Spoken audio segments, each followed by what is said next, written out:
Oh, How's your how morning are, been? what's that? How's your morning been? Yeah, good. Took Luna to swimming and, trying to manage the whole crazy, three kids, dog, work, Book, TV show. falling off everywhere, but that's okay. So at any point, a child or a dog may burst through that door. Yeah, who knows? Well, I've had to banish Jake, our puppy, because he has this thing. He just sits next to me and licks, and it's like there's this weird noise on the audio. I was like, "What is that noise?" And I'm like going, "Do it, do it." No. How weird is it talking like this? Say it again. How weird is it talking like this? Oh, it's a bit weird. Sometimes. We should have met at a coffee shop or something. But then I mean, it's the whole. This is the way it's done now, isn't it? No, yeah. And I think everybody's a bit Zoom fatigued, don't you think? Yes, yes, absolutely. So how many? How? So this is the start of your um, book tour. Are you doing anything in bookstores, or is it just? No, well, look, the book has been out for it's been a month now, and it's already in its first reprint. Well, in its second reprint. So the first stock was sold out, and so now it's been reprinted. So it's been amazing considering that. Because of COVID, bookstores don't really organize book events Yeah, of anymore. course. So I've had it's mainly been like online word of mouth, I Wow. suppose. And Yeah. yeah, people just, with the pandemic and everything, people have rediscovered home cooking. So Yeah. yay, No, good for me. there is a little silver lining, I think, with COVID. I think people have just taken a step back and started to realize what's important. And one thing, definitely cooking. Definitely, I agree. So when did you start? When did the whole process start? Because this is your fifth cookbook. This is number 5. So I was writing it at the end of 2019. Oh wow. And then we shot it. I mean,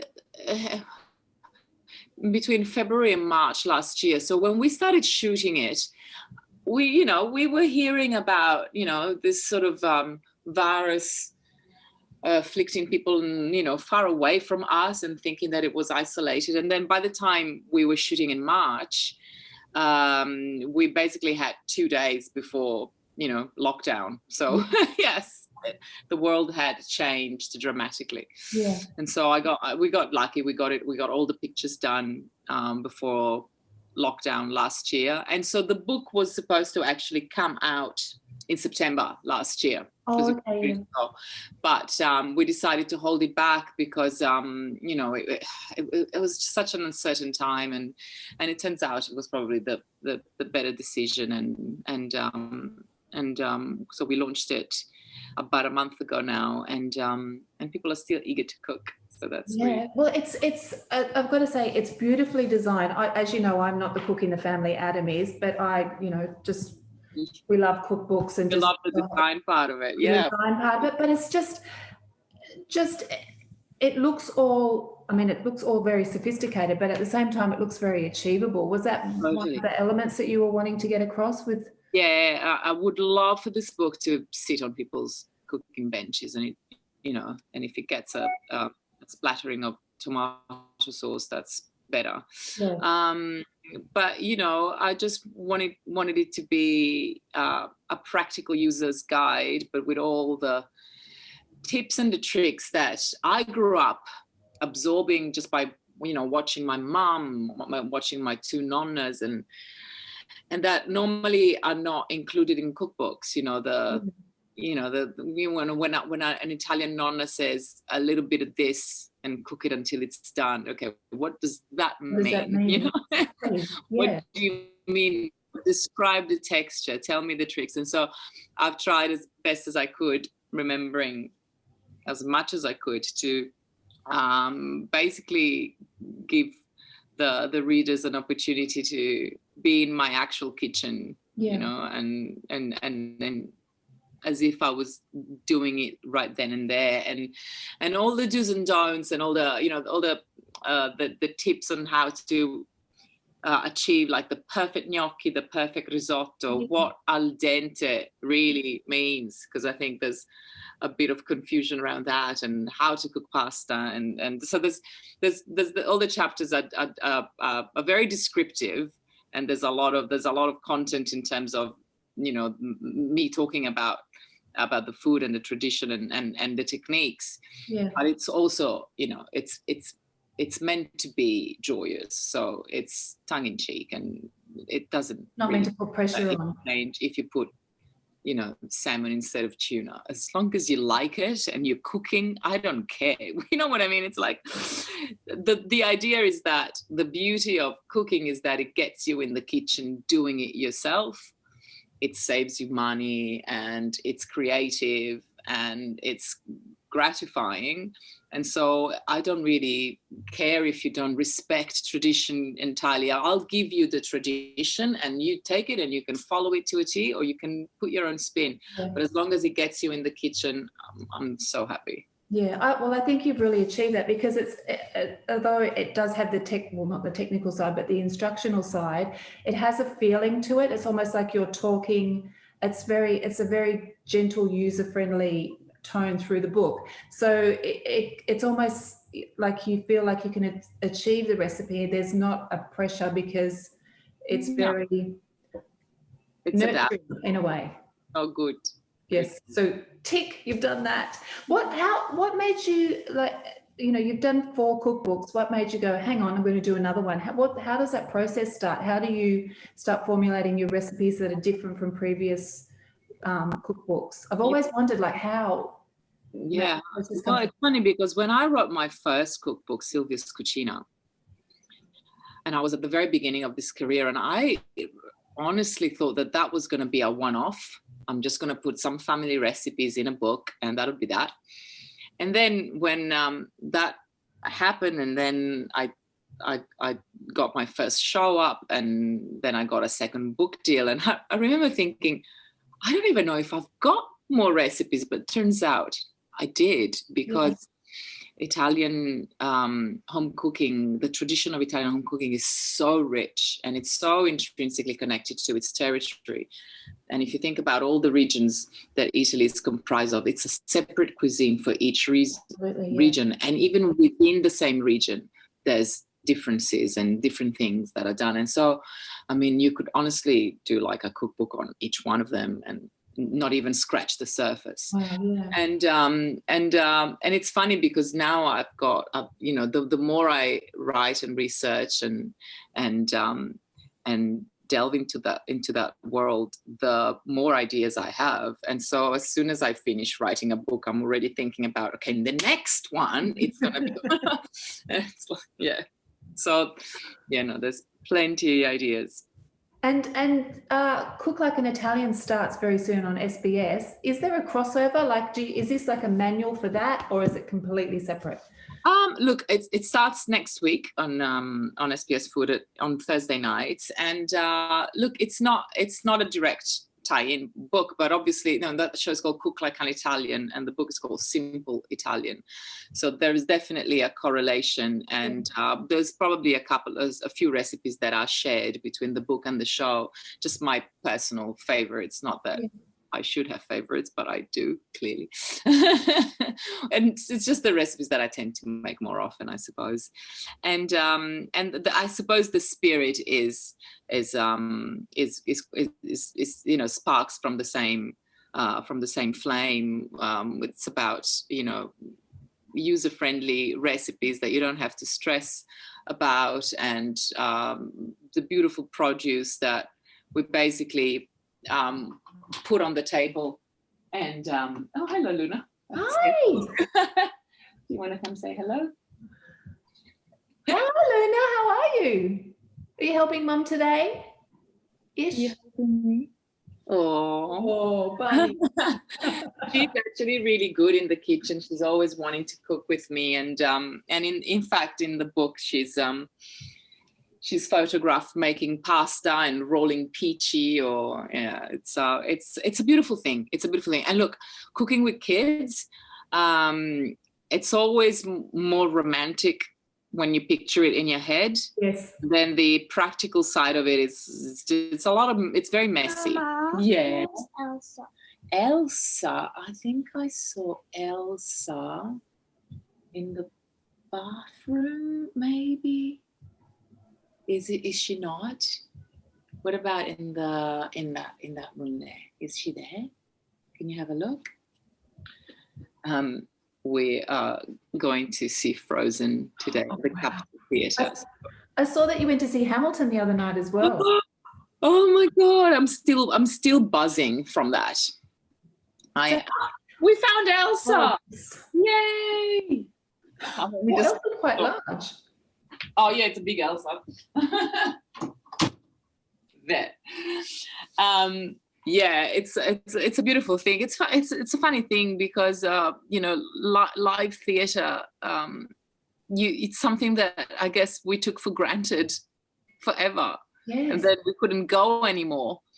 And then all of a sudden, you know, we're allowed in a theatre again, albeit with a mask, but hey, I'll take a mask. Yeah. And it's like, it was the most life-affirming, joyous experience. And also watching this beautiful, talented, young, diverse performers having a shot. Wow. And that was very moving. Yeah. How have you stopped promoting this? Are you going to go back on the stage? Oh yeah, look, yeah, definitely. I never stopped. It's just I don't make a big fuss out of it. But my last live concert was this time last year. I was in Victoria in Beechworth singing at this event called Opera in the Alps, and it was an outdoor concert, and I think it was 3,500 people. Wow. Then we managed to do that concert, and then 2 days later, the decision was made that all outdoor gatherings exceeding 200 people were banned, and so that was the last time I performed. And then I was going to do the Channel 9 Carols by Candlelight in Melbourne. I saw you before that. Yeah. And we had the Northern Beaches lockdown just before Christmas, so that was that went away. I ended up singing on Instagram, as we do. With the piano player. That was just amazing. Yeah. Was your mum there as well? Was she there? Who was there? Was there someone in the video with you that was, or you were singing it to your mum?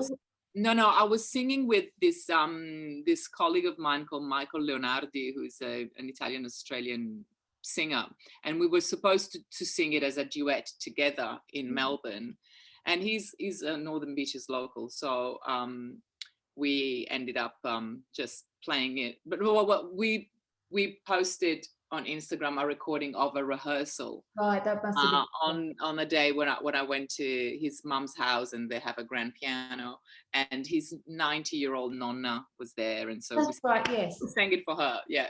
Yes, so cute. Yes. So hopefully more public performances. Yeah. Otherwise, I'll just keep on singing on Instagram. Exactly. I'm sure you're look, and the thing is, just whatever you like to do, whether it's cooking, acting, singing, knitting, running, whatever that is, you don't have to have an audience. You just do it no matter what. You know what I mean? It'll still make you joyous. It'll probably take a lot of pressure off as well. But create your own opportunities. That's what I'm saying. Because sometimes even when everything is lined up and seemingly going perfectly well, bam, there's a pandemic, and who could have predicted that? And no one's got work anymore, and so that's when people got creative, and you just have to have all this faith in humanity. When you see videos, like, have you seen that Scottish ballad on TikTok that went viral? Yes. And this beautiful, beautiful singing of this man singing the ballad, Yeah. and then someone else on TikTok added another melody, like a bass line, and all of a sudden there were violins and tambourines, and it was like, okay, humans are good. Yes. We're not that bad. Okay, we make a lot of mistakes, but we also have a beautiful heart, and that what came out of the pandemic, to be honest, just the will to just do something that was good, that made people feel good, and that united us no matter what. If that is cooking, let that be cooking. If that is singing, let that be singing. Whatever, whatever makes you vibrate. Yes. So talking about that, what is your favorite dish to cook? What's your like family favorite that, just because obviously you're cooking quite a lot. What is something that makes you go, yes, I really want to cook this? Oh, look, a family favorite has to be a dish that I know I'm going to make and everybody is going to eat. Yes. There's nothing more frustrating to a home cook than spending time cooking a family dinner and then the kids go like, every parent I like this. Yeah. This is like, all the nice caramelized bits. My bit is burnt. It's like, that's not burnt. That's the good bit. Anyway, so I simply love that happens to you. It does, believe it or not. I mean, even last night, I don't know what is wrong with my children. Last night I made homemade pizza. On a Tuesday night, I'd like to add, it wasn't my intention, but I was supposed to make pizza night on Sunday night. So I made the dough, and then plans changed and I kept the dough in the fridge, and then the dough was kind of, overdeveloping. And so last night I said, okay, we're having pizza. Yeah. And I thought I was going to make like everybody the happiest. Pizza night on a Tuesday. Like Richard and I just scoffed it down and the dog, because my children were just like picking at it. I'm like, why? What you can never predict. And so honestly, cooking for your own progeny is one of the most frustrating things, because one day they'll eat like wolves and the next day they're not hungry at all, no matter what you cook. And so I always ask the question, on a scale of 1 to 10, how hungry are you? That's exactly what Adam does. Some nights I do a packet of pasta, which is like 500 grams for the 5 of us, and there's like heaps of leftovers. And some nights I make a packet of pasta and everybody wants thirds, and it's like, I can't win. No, you can't win. And so I set the bar quite low for family dinners, I'll have you know, because I don't really want to put all that work in and have my heart broken. Pesto is always a winner. Yes. It's always a favorite, and of course you can get the old pestle and mortar out, but let's be honest, I mean, I hardly ever do it. I did it for the book because I had to, and it was actually really nice. Let's say that experience with the smell and the and you get like a coarser texture, and the process is quite exciting. But otherwise, food processor, a bunch of ingredients, and it's so incredibly nutritious. It's got everything. It's got the protein, the fats, the greens, the flavor, and that I've never experienced one pesto meal go to waste. Oh yes. So that's the one that is on rotation. And what about eating out? Do you like eating out? Yeah, I love eating out, mainly because I don't have to cook it. And also, no, it always feels quite special and festive. We don't do it often, but when we do, it's something I really appreciate.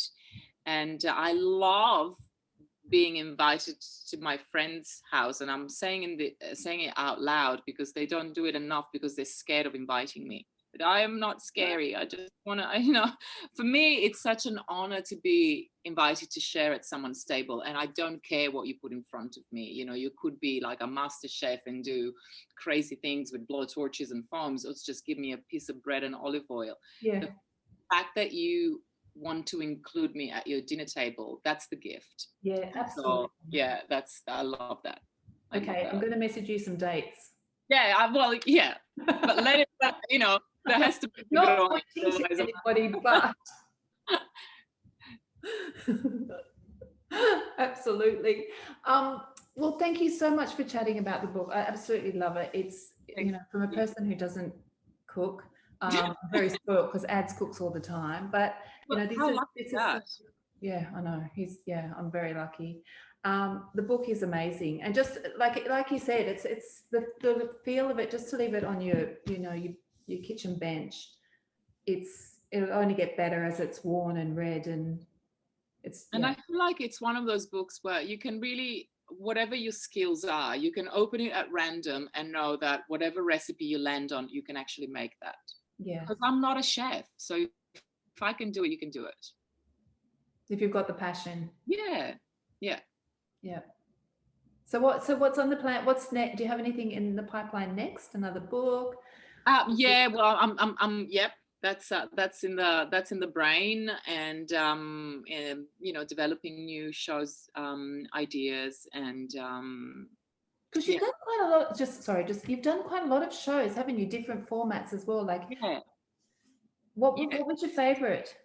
Oh, it's hard to tell. Well, look, the one that I shot in Italy will always hold a special place in my heart because we shot it in Mum's village, in the actual, you know, in the actual kitchen in that village, and I got all the people from the village involved one way or another, whether they were working behind the scenes or there were guests coming in, or they provided the ingredients, or and so it you know, it has that taste of legacy that I'll never forget. And it was my first cooking TV show, so I'll never forget that experience. But having said that, getting 2 series of Cook Like an Italian is not something that I take for granted, because this is like, you can never tell that even just because one show that you've done is successful, you're not guaranteed to go again, ever. Yeah. And so when it happened that SBS commissioned the 2nd season, that was probably the most elated I felt. Wow. Well, true credit to you, because whatever you do, you can always tell that there's passion, and yeah, it just eludes from you. Thank you. So love you heaps. I'm going to send you some dates. Yes. Yes. Potentially we see you on Saturday morning at the Harris Farm. I know exactly. All right, thank you so much. I'll speak to you. See you soon. Yes. Ciao, ciao. Bye.